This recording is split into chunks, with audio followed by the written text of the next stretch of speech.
조합제 TV 시청자 여러분 안녕하십니까. 2021년 3월 18일 오전 10시 40분입니다.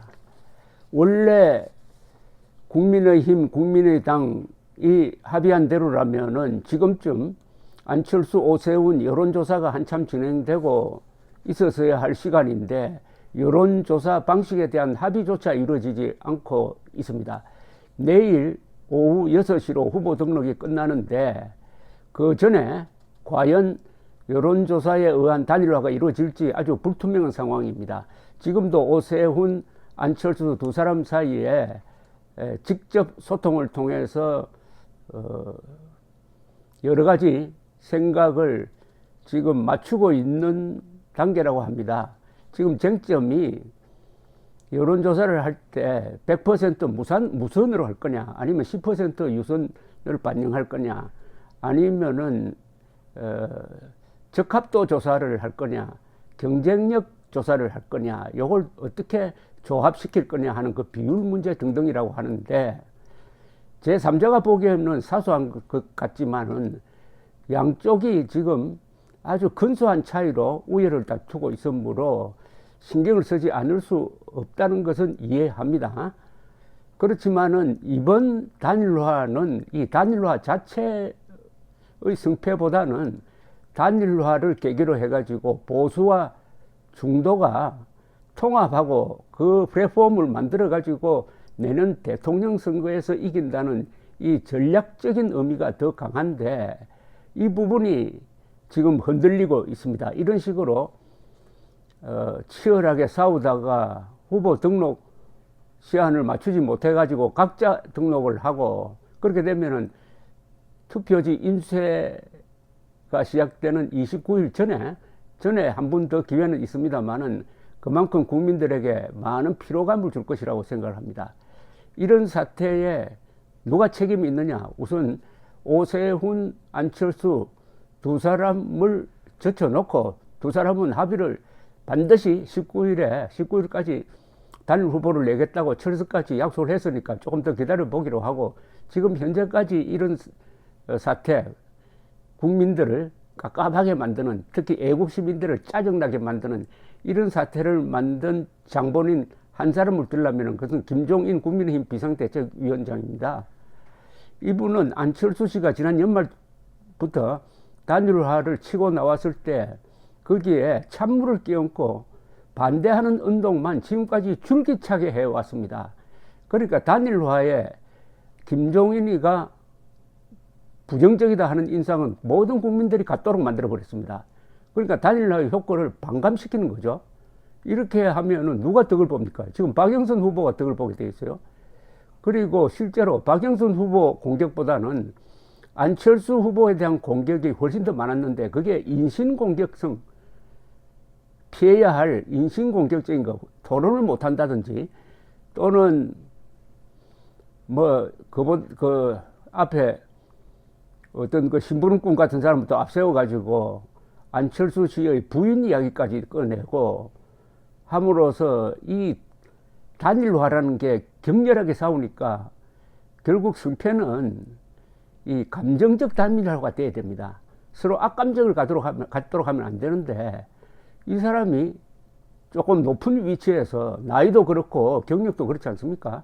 서로 양쪽을 다독거리면서 훌륭한 관리자 역할을 해줘야 될 사람이 오히려 오세훈보다 더 안철수를 공격하는 이런 모습을 보임으로써 이 단일화 과정에 완전히 검은 그림자를 드리고 말았습니다. 오죽하면 같은 당에 있는 장제원 의원이 회방꾼이다, 역적이 될 거냐 하고 직격탄을 날리는데도 지금 단일화를 위한 어떤 행동도 긍정적인 것을 보여주지 않습니다. 그것은 안철수가 당선되는 것보다는 차라리 박영선이 당선되는 게 내한테는 유리하다라고 판단하고 있다고 저는 보여집니다. 그렇더라도 국민들에게 약속을 하고 이런 식으로 하는 것은 애국 시민들을 개돼지로 본다는 뜻입니다. 문재인만 개돼지로 보는 것이 아니라 김종인 또한 개돼지로 보는 것이고, 이 김종인이야말로 정권 교체의 최대 걸림돌임을 지금 보여주고 있습니다. 지금 이 경선 과정에서 왜 이런 막판에 혼란이 났냐 하면은 미리 준비를 안 했기 때문입니다. 안철수 씨가 일찍 이야기했습니다. 빨리 단일화 과정에 대한 협상이 있어야 된다. 단일화는 해보니까 막판에 가면 항상 이게 티각태각한다. 미리 룰을 정하자라고 했는데 김종인은 응하지 않았습니다. 마지막에 가서 하면 된다. 늦지 않다. 늦지 않은 게 아니잖아요, 지금. 늦지 않다. 그리고 좀 웃기게 됐지 않습니까? 토론을 한 다음에 게임 룰을 정하는, 아니, 게임을 먼저 해놓고, 그 다음에 이걸 어떻게 채점할 거냐 하는 걸 나중에 정하는 이런 수도 있습니까? 김종인은 입만 열면은 소득주도 성장을 비판하는데, 소득주도 성장은 말이 마차를 끄는 것이 아니라 마차가 말을 끄는 것이라고 비아냥거렸는데, 지금 김종인이 벌려놓은 이런 상황이 바로 소득주도 성장보다도 더 앞뒤가 안 맞는 것 아닙니까? 이게 국민들을 화나게 한다는 겁니다. 모처럼 단일 후보만 되면은 누가 되든 이긴다는 이런 식으로 여론을 압도적으로 만들어 놓은 국민들을 배신하는 겁니다. 김종인 씨가 이런 여론 변화에 미친 영향은 하나도 없습니다. 오히려 마이너스 영향만 미쳤어요.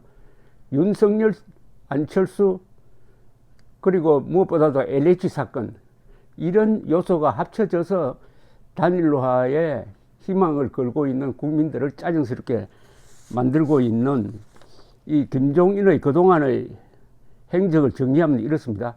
박영선 비판은 안 하고 안철수 비판에 열을 올린다.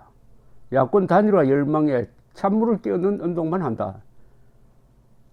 국민의 힘을 불임정당화한 장본인이 국민의힘 후보가 아니면은 그가 아무리 당선 가능성이 있거나 반문재인 성향이라도 찍어주면 안 된다는 메시지를 계속 보낸다. 안철수와 국민의힘 후보 간 경선을 드라마틱하게 만들 국리를 하지 않고 국민들에게 짜증만 심어주는 지형책만 써왔다. 3자 필승론을 가지고 지금도 미래를 가지고 있는 것처럼 보인다. 투표율을 높이자는 말은 죽으라 하지 않는다. 특히 사전투표를 많이 하자는 말을 하지 않는다. 사전투표로는 엉터리 이니 안심하고 투표하자고 말하지를 않는다. 안철수 후보가 단일 후보로 결정된 경우에도 국민의힘 지지자들은 그를 밀지 않아야 한다는 메시지 보내기에 열중한다.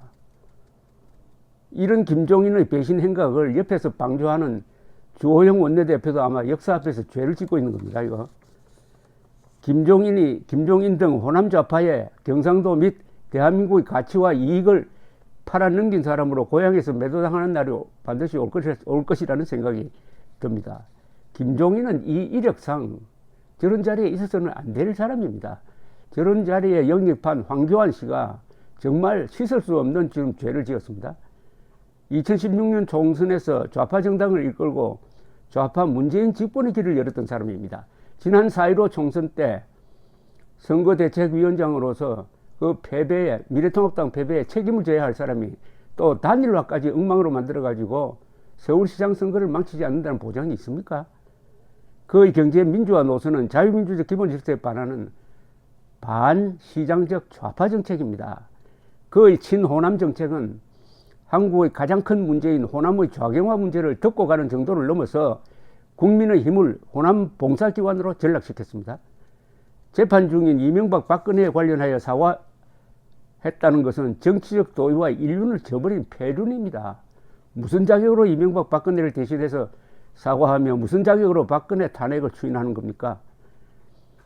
그의 탈이념 노선은 이념전쟁 중인 한반도에서 김정은 세력에 백기투영하겠다는 선언에 지나지 않습니다.